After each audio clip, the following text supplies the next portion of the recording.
So, again, this is a here and now issue. Whether you're in a coastal area like Portsmouth, whether you're in Australia, or in a Midwestern community like mine, nowhere near the oceans, but we have had once in a lifetime, once in a millennium flooding become an almost annual event in our river city. So we can't treat this like it's theoretical anymore. And we need to act right away. Now, folks have been talking about climate action for years, taking some steps, but nowhere close to where we need to go. And to me, that signals not only that we need the right plans, but we need to change the entire politics of this country around climate. Let me briefly mention the plan. So the plan involves everything from doubling renewable energy into the grid to quadrupling the amount of federal R&D on energy storage to making sure that farming is part of the solution by investing in soil capture techniques and cover crops that farmers can already do but aren't being compensated or incentivized to do right now. It could take carbon out of the atmosphere.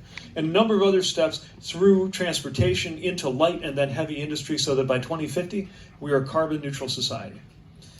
Let me be honest. I think all my competitors have a plan to do that too. Once again, I think mine is the best. But what really matters is whether we can get any of this done. Otherwise, all of these plans are multiplied by zero.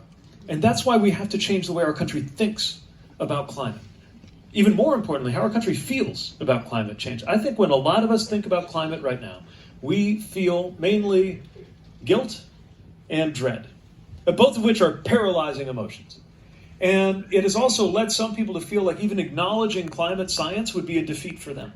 When the reality is all of us have a stake in getting it right, and all of us can benefit from getting it right. Just earlier today, we were at a business right here in New Hampshire that is creating hundreds of jobs through solar installations that also save money for the residential and commercial and industrial and schools and other customers that they work with.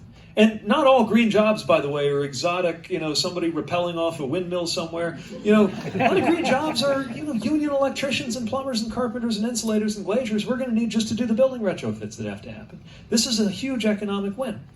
But it has to feel like it's part of a national mobilization to deal with this issue.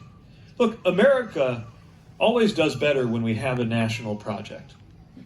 From going to the moon to defending democracy in World War II. And here's a national project that needs to get done, doesn't even involve fighting other people, and has global implications at a moment when U.S. credibility is hanging by a thread. And wouldn't it be a good idea for the United States to be seen leading the world in something that the world understands is a critical issue?